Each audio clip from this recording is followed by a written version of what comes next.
Hey everybody, I had a really good question about Nitobe and this Bushido Samurai Code Book. Have I read it, and do these codes still apply to the 21st century? The answer is yes and no, but they take interpretation. So this is the book that I'm basing this talk off of today. This is called The Samurai Code of Bushido, and there are 7 in here by Inazo Nitobe. Now Nitobe, let me read you something about him. You can find this on Amazon, wherever. This is a hardback, but you can find it in paperback. I don't know how much it is, but I would suggest pick one of these up. It's a really good read. I've read it many times over the years. Now Nitobe, the author of this book, was born in 1862 and he died in 1933. He was a prolific writer and respected Japanese statesman, born into a warrior family at the end of a 750-year samurai period. Desiring to serve as a bridge between his native Japan and the Western world, Nitobe was educated in English and greatly influenced by his Western instructors. Through his many writings, particularly Bushido, which became an international sensation, he became famous in the West and was widely regarded as an authority on all things Japanese. So this is his book. I've taken some excerpts from the book, and I want to read them to you so that we get some context of what the mindset is and where he was coming from. So here's something about Nitobe from the book. Just after a few decades after Japan's warring class was abolished, U.S. President Teddy Roosevelt raved about a newly released book entitled Bushido, The Soul of Japan. Roosevelt bought 6 copies for his family and friends. In this slim volume, it's not thick, which went on to become a bestseller, Inazo interprets the samurai code of behavior, how chivalrous men should act in their personal and professional lives. Though some scholars have criticized this work as being romanticized, yearning for a non-existent age of chivalry, there's no question that his work builds on extraordinary 1,000-year-old precepts and conduct that originated in the behavior of the samurai. What today's readers may find most enlightening about Bushido is the emphasis on compassion, benevolence, and other non-martial art qualities. That's really where I'm interested in this, is how do we take this old text, well, not too old, but fairly old, and apply it to where we are in the 21st century. Talking from a Western American culture, but you can probably, because the world is so intertwined now with the internet, most of the things that we have here in America you can probably apply to whatever country you live in, or at least think about them. And that's why we do these videos. These videos are certainly not me preaching to anybody. It's me seeing faults in myself and failures and things that I don't adhere to and stick to. So I'm always working on how to improve myself before I spout it to other people. A lot of younger people nowadays, because I'm old now, they ask these questions because they don't have guidance from anybody. They may not have any male role models in their lives, or they're into the martial arts for whatever reason, but they're asking for my interpretation on certain things. And these are just opinions on top of opinions. Take everything I say with a grain of salt, and please work it in your own life to see if it's successful or if it fails. If it doesn't work, get rid of it or revisit this at an older time when you're older, because there was a certain time in my life where I wouldn't have listened to any of this, or I would have thought as a cocky young kid that I knew better than my elders. We all go through those stages.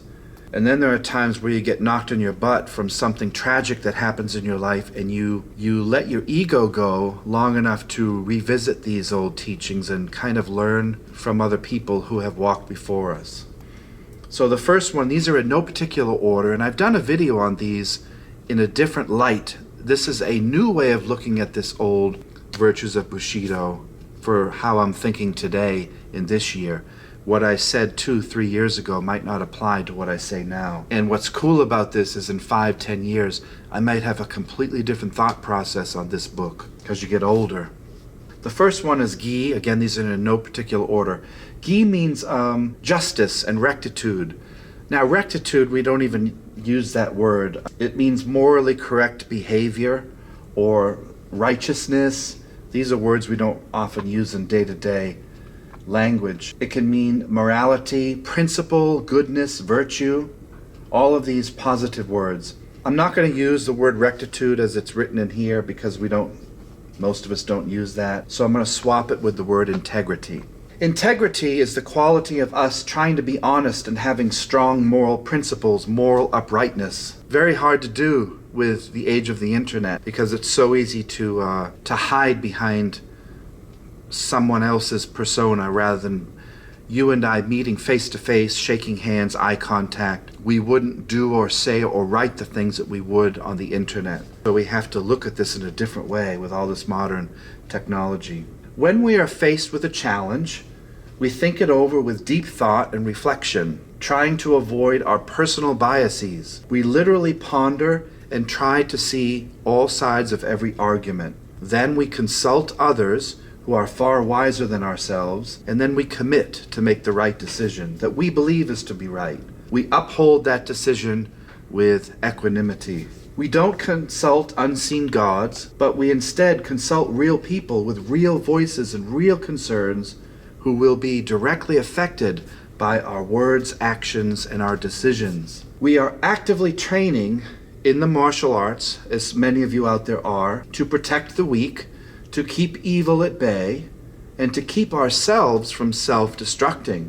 Are we seen in life as being a hero of justice to our children, or are we cowards who hide away when things get tough?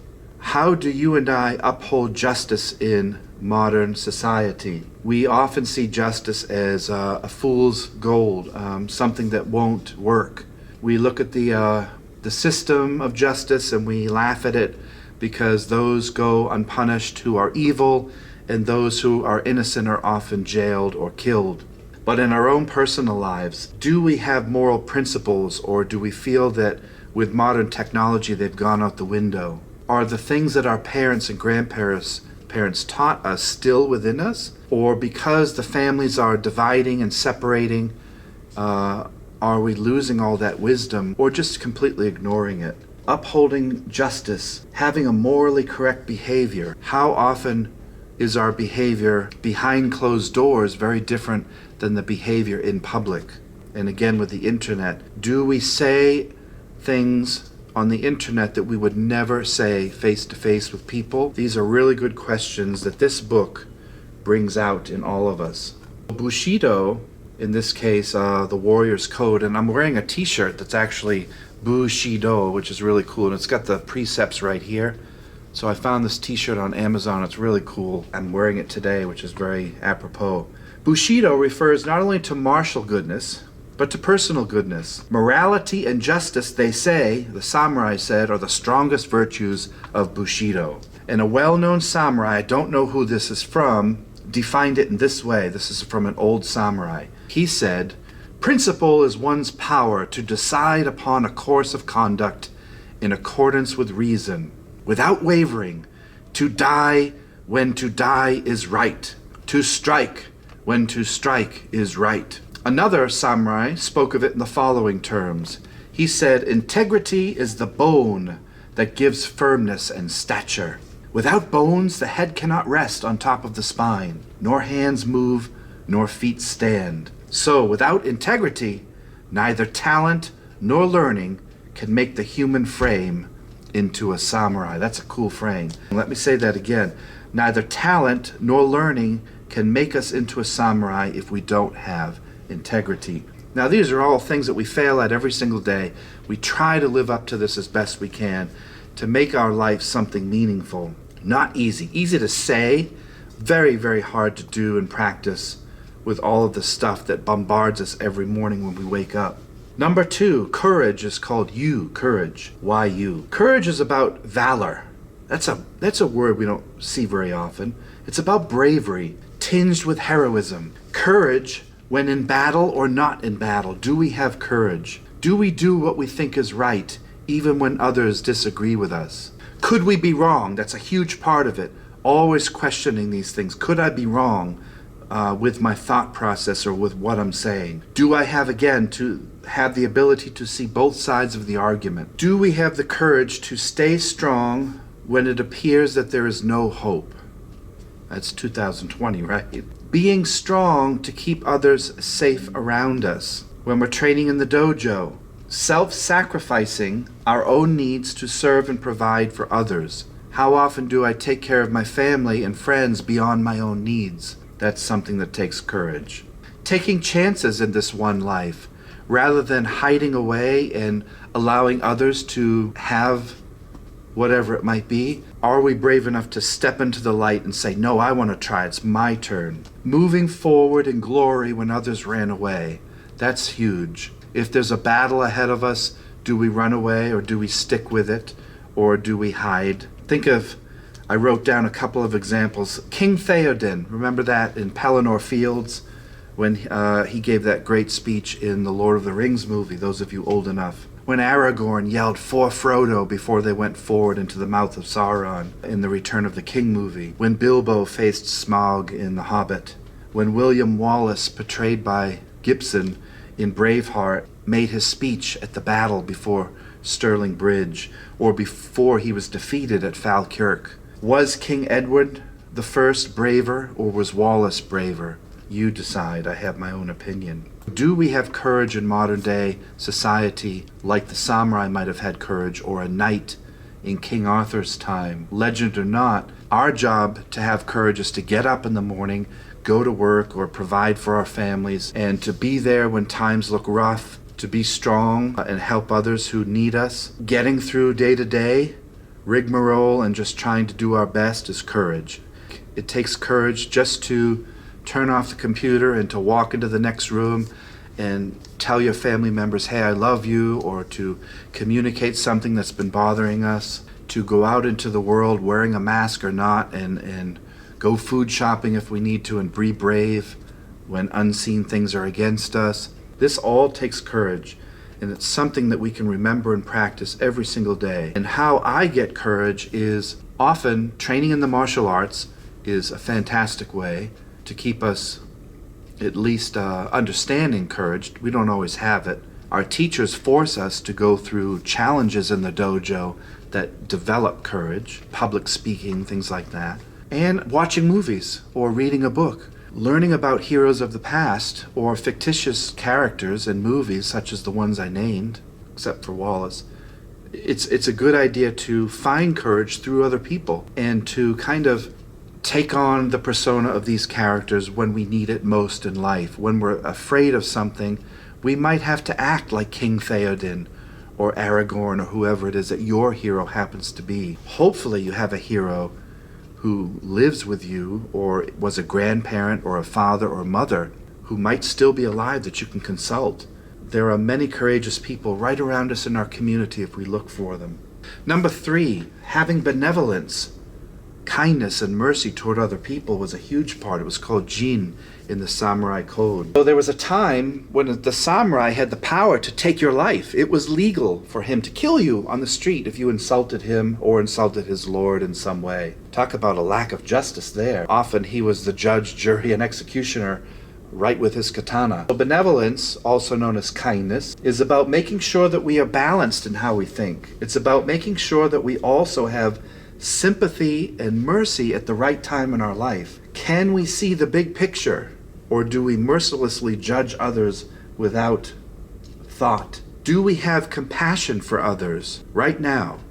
Wherever you live, are we actively showing compassion, or are we attacking others for different beliefs? Do we have compassion for animals? In my life, if you don't show compassion for animals, I'm going to get rid of you immediately out of my life because I love animals of all kinds. So having compassion for those that share the earth with us is unbelievably important, I believe, to benevolence. Now, there are arguments with things about that, and do we take care of the environment around us? I can't imagine a samurai throwing trash around and just destroying his environment. Or do we take care of the environment in small ways, whatever way you and I can? Or do we just think the earth is our trash can? That's something to think about. Something that we break these rules, but we should at least try to be mindful of it. Do I take care of a cat on the street? I had a mother feral cat that showed up at my door about 2 months ago, all thin and looked like on her deathbed. So I fed her, whereas many of my neighbors said, oh, just let her die. And I was like, what? Who raised you? So I fed this feral cat and allowed her to live. And she kept running across the street, disappearing after I fed her. She was very afraid of me, ran on sight. And over the weeks, the food, she would continue to come back and eat and run away. And I started to see her gaining weight and getting more healthy. She was going to live and pull through. Cute little thing, but still frightened to death of human beings. Completely feral. Probably a year or two old, if that, maybe a year. Anyway, 3 weeks later, one day I go out there and she brings over 2 little adorable kittens. So all that time she was eating so that she could breastfeed her kittens. She would run back to wherever they were in the woods, and when she felt it was safe enough at my house, she brought the kittens over, knowing that I wouldn't hurt them in any way. So now one day I walk out and there were 3 cats, the mother and the 2 little adorable kittens. Found out later it was a little male and female, little orange tabby kittens. Now I'm taking care of 3 kittens. Again, a lot of my friends, neighbors said, get rid of them. I'm like, what do you mean get rid of them? Oh, just shoot them, kill them. Don't feed them and they'll go away. I'm like, again, knowing my father, who's now no longer with us, he would have slapped that person. So what do you mean you're gonna, why would you treat animals with such indifference, such cruelty? If something comes into your life, take care of it.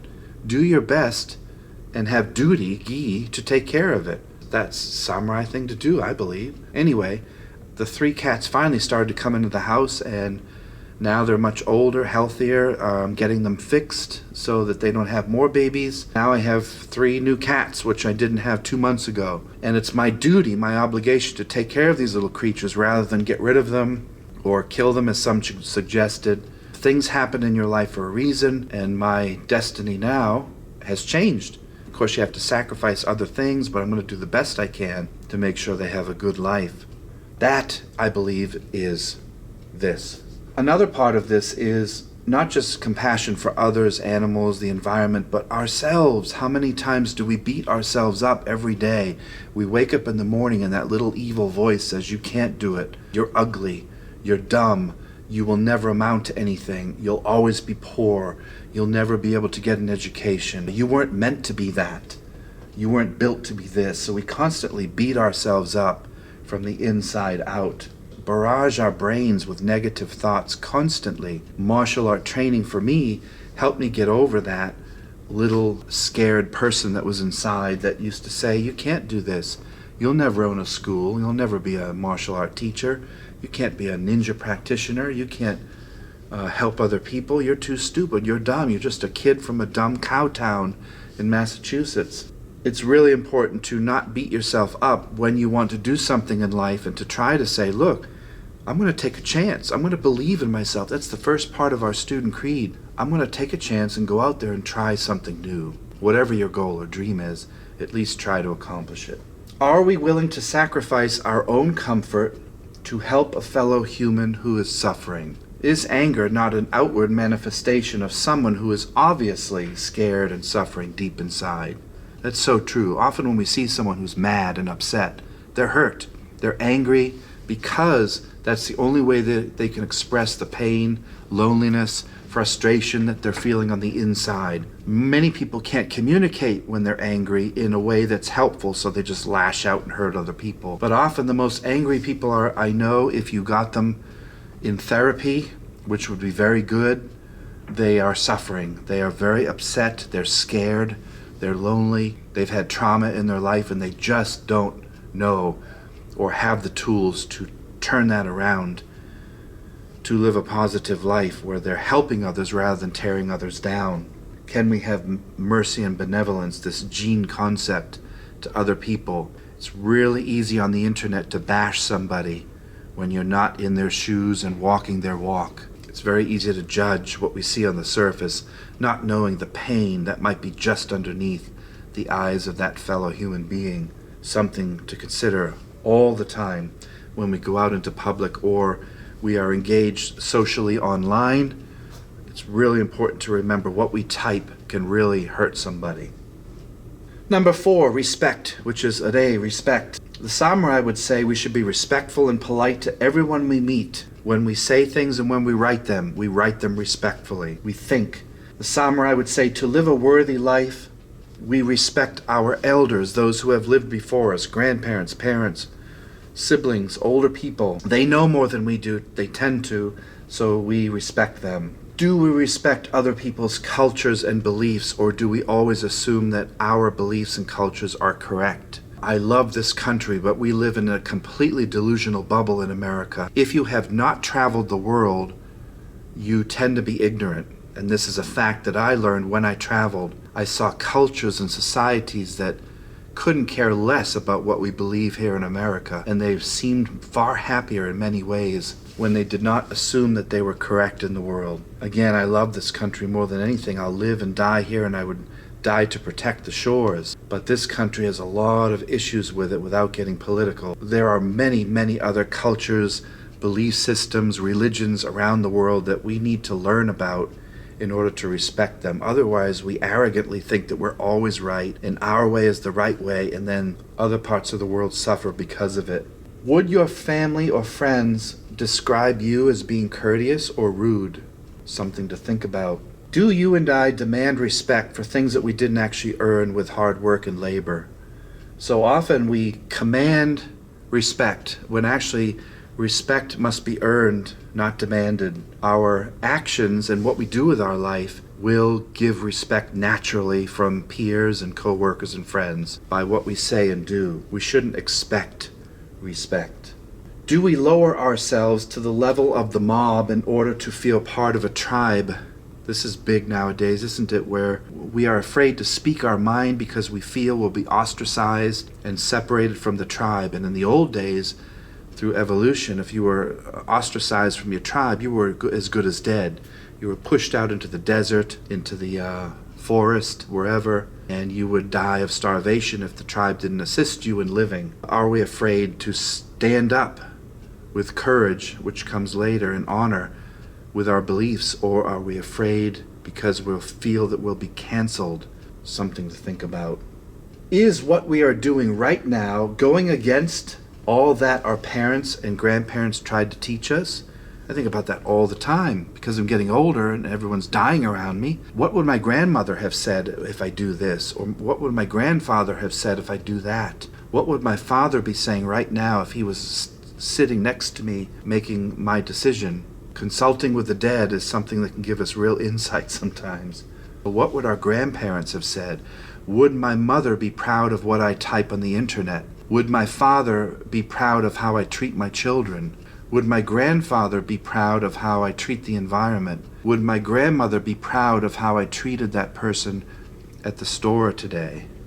This is part of this living book, is how are we acting today to respect the lineage of the knowledge that these people brought to us? I'm not a samurai, I'm not a ninja, but I can learn from these warriors of the past who lived and died to bring us this knowledge.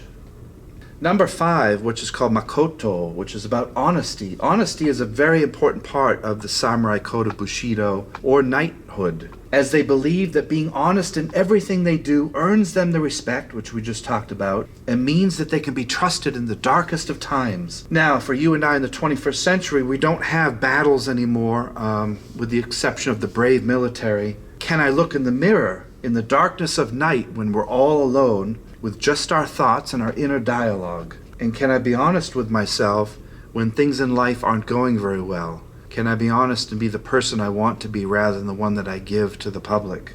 How often do we lie? 100 times a day? 10 times a day? Once a day? Constantly lying to people to feel better about ourselves, to feel part of the group, to be attractive to opposite sex. We lie constantly about things, and that's not being honest to ourselves. And people can most of the time see right through the BS that we project onto the world. Can we take off that mask? The martial art forces you to do that. It forces you to be honest, because if a punch is coming at you and you don't defend, you're going to get hit. And you have to give an honest attack when you're on the mats. You have to put on gloves and spar. You have to resist the technique so that you don't assume that you know how to defend yourself when you really don't. You don't want to be a paper tiger in your dojo. So you have to keep your techniques honest. But more importantly, out of the school, am I being honest to my family? Am I being honest with my finances? Am I being honest with my people at work? Am I being honest mostly to myself? Makoto, continuing, is to practice many of the principles that we've listed here. This means that we try and live honestly and sincerely, learning from our mistakes and our fellow man. Lying in order to look better for others? Do we hold back our thoughts because we're afraid to be ostracized from the group? Do we secretly wish other people to fail because we're envious of them and what they have done with their life? This is huge on the internet. We watch something on YouTube, we see something on Twitter, Facebook, Instagram, and we're envious of that person's life, so we dislike it. We comment, we give ad hominem attacks on how the person looks, all because we're jealous and envious. It's almost always the reason. It's hardly ever because of principle and morality, or there are times, of course, where someone is doing wrong, but it's almost always a little petty envy. We're angry at how they look or the perception of how perfect their life is. Our life is in shambles. We don't like how we look, so we tear them down. So easy to do, but it's so disgusting and so easily seen. Are we afraid to look into the mirror and criticize our own behavior before we pass judgment onto others? Is what other people are doing in their life really our business at all? Does what someone does 5,000 miles really affect our life here? Really, when you think about it? Not much. Not much. Very rarely. One of my teachers used to say, look, pay attention to what's happening in the valley that you live in rather than the one that's happening 5 valleys over. You could argue both sides of that, but what he meant by clean up your own yard before you complain about your neighbor's yard. Clean up your own closet before you complain about your children's messy closet. Clean up your own life before you judge others' life. That's basically all that one means. All right, moving on. Isn't this stuff fun? I mean, this is what martial arts is about. Not about hitting targets. It's not about kicking people and showing how tough you are. It's about getting through life with these little secrets, these little fortune cookies that come in book form or DVD form, YouTube form, to help us when we have difficulty in our lives, all of us. It's not a question of getting in a fight with somebody. It's how do I fight the thoughts in my own head and survive this thing called life that I was pushed into, and how to make our life the best that it can be with the few years that we have left. Number 6, honor, which they call meo. Meo is honor. This is the samurai code to live and die with honor. It was very important. Everything the samurai did was honorable, which meant they did everything in what they believed to be honorable, to the point where they might even commit harakiri or seppuku if they felt that they failed their lord, their family, or they failed their code of Bushido. They would actually take their own life because they believed that this life was just a passage of time. It was just another page in a book, that the next life they would be better and work toward enlightenment. Many of the Eastern religions believe in reincarnation and past lives, things like that, and the idea that this life is just another page in the book and that we should live our life as best we can so that we're constantly evolving each lifetime to get better and better. So the samurai looked at death as just a process, just something you go through. It was not anything to be afraid of. And they had such a belief system that they were inculcated since childhood, indoctrinated in a way that I don't agree with, that they would take their life at the snap of a finger, or they would take other people's lives at the snap of a finger. And again, I don't agree with that morality, but hey, that's what the society dictated back then. So in the 21st century, this version of honor might be something about earning the respect of others with our own reputation. How would our family and friends write our epitaph out when we die? What would it say on our gravestone? Would our death even make the local evening news by who we were as a person? Are we doing all that we can to provide for our family? Or do we put our own desires way ahead of our loved ones? I wrote here, is it even love if there is no personal sacrifice involved? Something to think about, isn't it? So this is an interesting one. On self-reflection, do Do we know what our family and friends really think of us? Do our actions create honor throughout our community? What do our children think of how we act throughout the day, how we treat them at night after work? Are we just sitting playing games all day, or are we going out and looking for a job? Do we honor our parents by keeping in touch with them, calling them, texting them, whatever we need to do, writing a letter, an email? There are so many ways we could look at this to help us out in the 21st century. Are we providing for our family, doing the best we can to make sure food's on the table, the heat's kept on, things like that? That's often a question of poor time management. In the old days, if you failed, you'd commit suicide. Nowadays, we know that's not acceptable. We fight the fight. We keep living. We keep going every day so that we can honor our parents by staying alive. They gave us life. We need to keep it going. Honor is really important. It's really hard to live up to. And to me, when I hear the word honor, it seems so foreign and far away nowadays. Like you hear about it in a movie script, but do we really have honor nowadays? Hopefully we do. Something to work towards, or at least think about, and delve into the word, and again, look for role models and archetypes in our life that we can at least copy to have honor. Number 7 deals with loyalty, which is chugi. Loyalty in this book was stated as probably the most important part of what the samurai did. Was he was loyal. He was loyal. He was devoted. That's a word that's thrown around rarely nowadays. How devoted are we to a cause? How devoted are we to a family, to our belief system? Are we devoted, or do we bounce around from here to there and have no devotion to anyone or anything? Are we so selfish that we can't even devote ourselves to another human being and go through life together rather than going through life on our own where it's much easier? The samurai treated each other like family, and they would do everything within their power to protect and help their samurai warriors. On the battlefield, they would go forward with their brethren into sure defeat with a couple of swords and a hope and a will and a prayer to make it to the other side of the battlefield. They were forced often by their lord to fight causes that they did not believe in. It was over land or greed or fiefs or rice or money, of course. These were things that you were forced to because you were born and bred into the samurai class, and you were forced to be a warrior at age 12 and to go into your first battle at age 14, and you would be an old man if you made it to the age of 30.